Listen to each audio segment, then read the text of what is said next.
everybody, how's it going today? I'm excited to bring you a whole new video series that I plan on doing from here on out. I have been really into booktube or booktubers or whatever it's called here, where you watch a lot of people who review books and talk about the books they've read and everything like that. So I'm really interested in that world. I've been reading a ton more this year. It's been one of my New Year's resolutions for the past couple years, and this year I really kind of started it, and then this upcoming year of 2019 I plan on continuing that. I don't have a ton of books that I read, but I did read a lot of comics, manga, a few regular books, so I'm going to show you everything I read in 2018. The first thing I want to show you are the comic books that I read this year. Now, I did just start reading comics.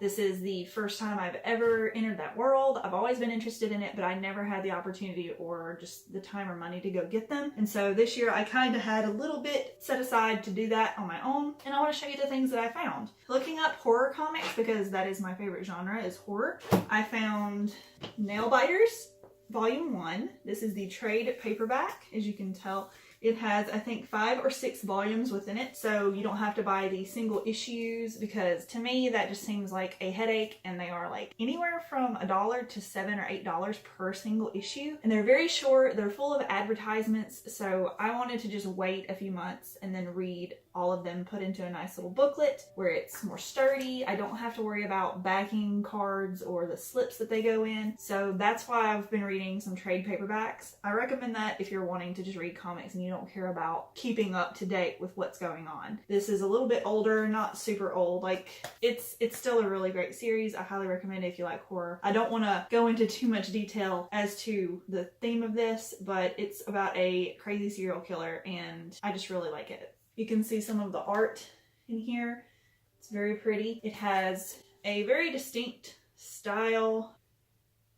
It has very muted colors, and I really like the art style of it. And I'm very intrigued by the story so far. I have already ordered Volume 2, and I'm really excited to read that one. The second comic that I read is a one-shot as of this moment. It is by Snyder, Jock, Hollingsworth, and Robbins. I've never gotten to know many comic writers or artists, but I'm starting to become familiar with Snyder. He's written or been an artist in a lot of books that I've been looking into and wanting to read. Now, Witches is a story about a young girl who is moving to a new town for a reason of something that happened, and she's trying to escape it, and then something else happens in this new town, and there are these creatures called witches. That's pretty much all I want to tell you about it. I don't want to give away too much, but it is also a trade paperback. It is very beautiful, has I think all 6 volumes, yes, Witches 1 through 6. That's all that exists as of this moment, but as you can see through the art style of this book, it is very vibrant and yet dark, and there is this nice little splatter effect on all of the pages. And I kind of like it. Like, I think it works for this book. The artists have said that they are coming out with a new series involving witches. I don't know if it's going to be Volume 2 or if it's going to be just another one-shot or something involving the characters, but I really hope they do. I want to read it. Really highly recommend this book. I enjoyed the heck out of it. Next, my husband has been very interested in the Mortal Kombat series. He has been playing those games since he was practically walking. They came out with a series of comics for their Mortal Kombat X game that came out. So we finally found, after searching and searching and searching, all 3 trade paperback versions of the comic, and that includes all of the single issues that came out. They were kind of expensive, in my opinion, for comics. We definitely knew that they're hard to come by nowadays, and they just shoot up online. So we found a local comic place in a town nearby and just got them, I think, 20% off of their original price, but they are still fairly expensive to me. They are very, very beautiful. They are done by DC Comics, which of course, you know, they know what they're doing over there. I just want you guys to look at some of this art. Like, look how beautiful this scene with Raiden here is. Like, that is so pretty. And it's so dark and morbid, just like the Mortal Kombat series. And I cannot, like, I've never been super into the lore of Mortal Kombat. I listen to him talk and we talk about it sometimes, but I never really knew much about it. It was a little confusing for some of the moments in this, but overall I could understand what was going on, and I wasn't left in the dark the whole time. I enjoyed it. I could figure out, you know, who they were talking about, and I've watched him play the games enough to understand what is going on. So if you don't know anything about the series, I could understand this being a little hard to read because, you know, it is very much based on the lore of Mortal Kombat. But if you know what's going on and you've played Mortal Kombat X, I recommend reading these guys. They might be a little hard to find, but I hope you can find them. They're pretty good. Okay, that's all the comics that I read this year. Like I said, I just started around the end of the year. I've already got a list and a pile of some that I'm going to read this year. But next, I guess I'll go to my manga. I have a lot of manga, tons of manga that I want to reread, some that I haven't read yet, some that I've currently been reading. I've got a stack here of manga that I need to go over, but I got these back, I think, a few Christmases ago. The original Inuyasha, the big versions. They have 3 of the original manga within one book, the Viz Big editions, and I've always wanted to read Inuyasha, watched the anime a ton when I was younger, and I still think it's my favorite anime ever. My husband got me 1 through 8 of these big editions, and I'm pretty sure there's still a ton more that I need to get. It's gonna keep me going for a good long while. It gets me between being able to purchase more manga, so I'm very thankful that I have all of them. I've read volume 1 and volume 2, which is all the way up to volume 6 in technicality. The first one, of course, is more of an intro, and it has that original art on it. The only thing I don't like about these big editions is I don't get the original, you know, covers for them of all 3 editions. It does have them in the book at the very end if you want to see what they look like. I do kind of wish I had the original ones, but it is nice to just have them in one big book and I'll have to worry about a billion tiny books. 1 and 2.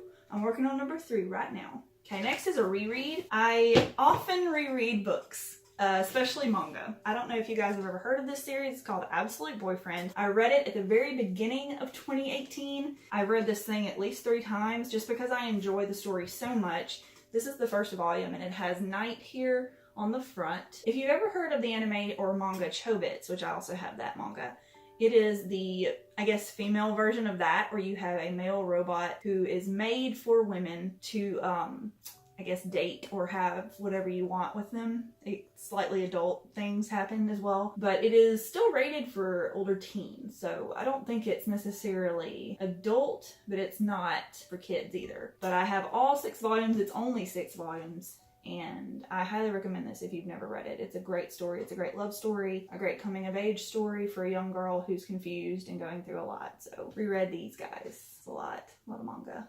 And last for my manga that I read this year would be My Hero Academia.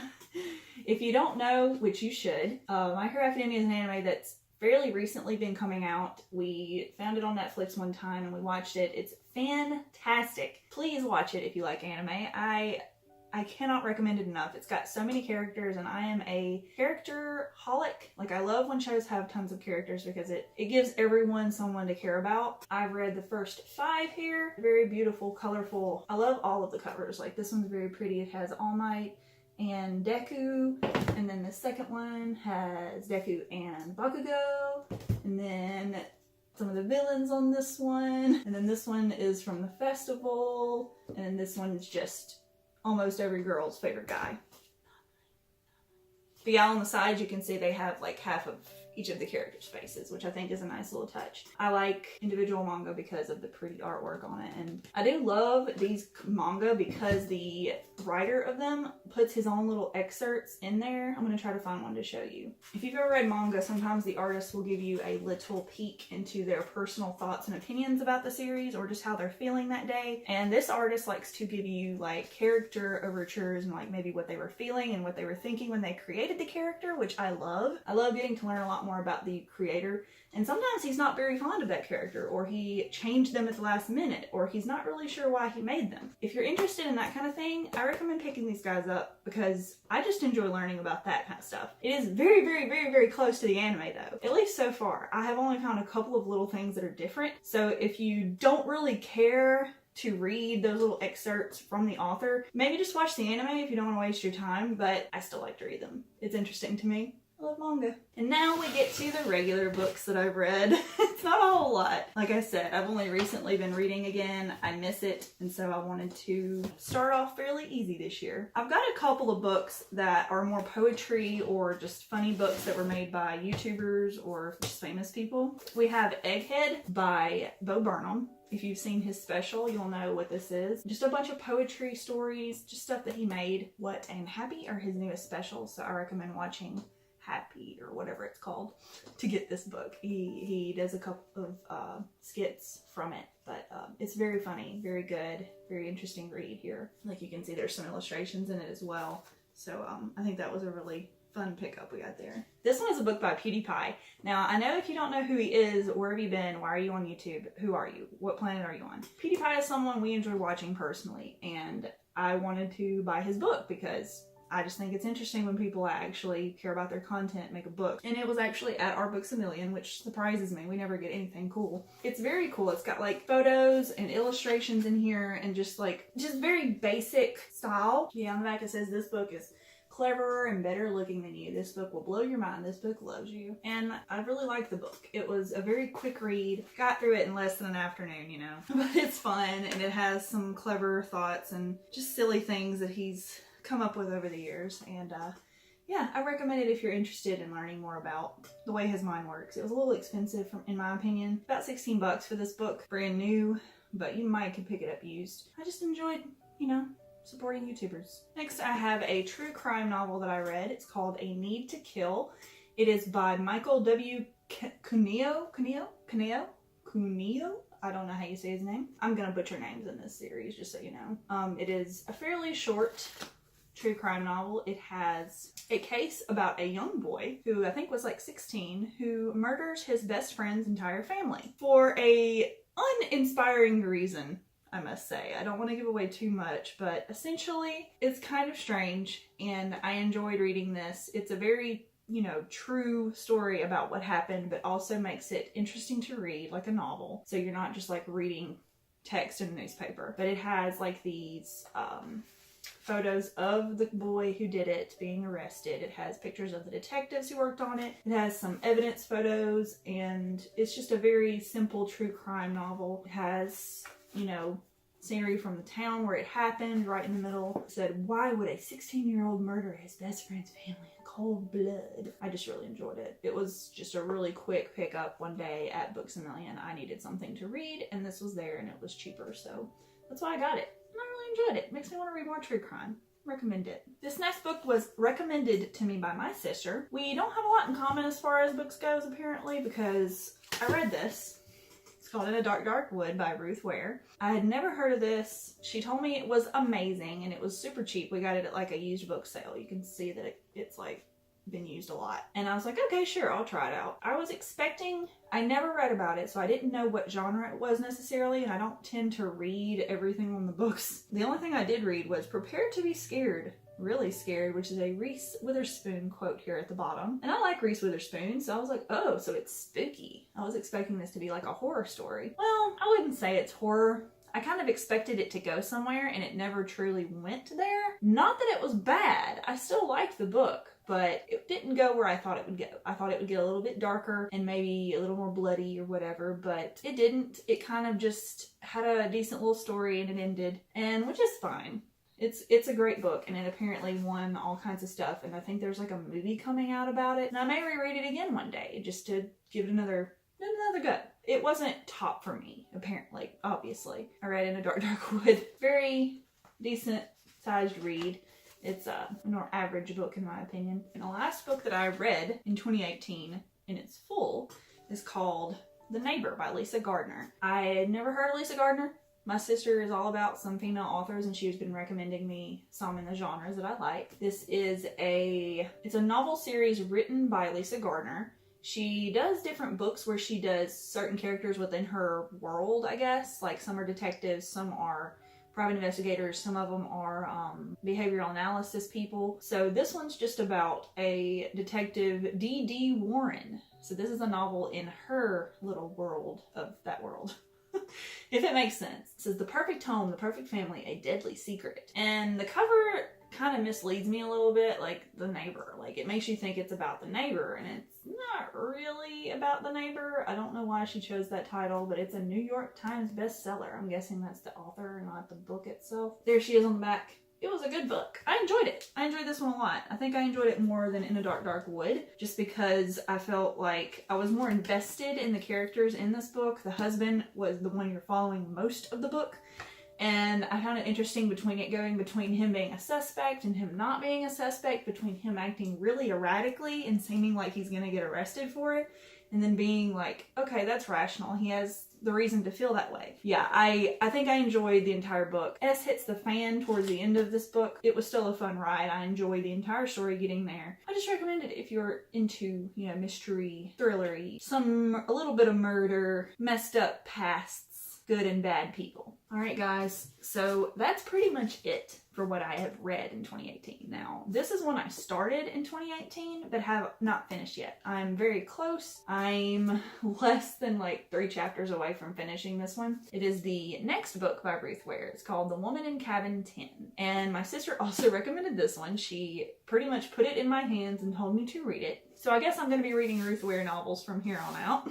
And, which I'm not, ashamed of. They're not bad. They're not bad books. It's a little expensive in my opinion, $16 for this. I'm a very cheap person and I like to buy books used. For one, I like the used feel of them. I don't necessarily like the way a book feels brand new in my hands. I'm very picky like that. You know, if you got to get the book that day and you're desperate, get the book. This is her copy. I'm reading it, almost done with it. It's pretty good. I'm a little upset how long it took to get to the good stuff. I think it started getting good right about there. That's the end of the book right here. Yeah, I feel like her books tend to just kind of drag till the very end, and then they start getting good. And it's not the worst storytelling, but it's definitely something that if you get bored, you just gotta fight through it or you're gonna stop reading. Like I put this book down for a long time and was like, do I even want to finish it? Yeah, I guess I'll finish it. I want to talk about it with her and I want to understand, why people like this book so much. And so far it's pretty good. It's still in the good stuff and I'm hoping it has a decent ending. I feel like I could predict this one very easily, the ending, and this one I have a feeling I've already predicted how this one's gonna end. We'll see, but I still recommend these if you're into like a safer mystery thriller. They're not very dark, it doesn't go super into the scary stuff, but it's still good. I think some younger kids could get into this. Maybe even a good intro into that genre if you've never read it before. That's where I'm at right now. Yeah, I hope you guys have enjoyed this video. I want to do more book related videos in the future. I might do like what am I reading right now later on. I might do like things I've read recently. I don't know, things like that. I'm very interested in the book world now. Thanks for watching this video. I hope you have a great day and I'll see you in the next one. Bye guys.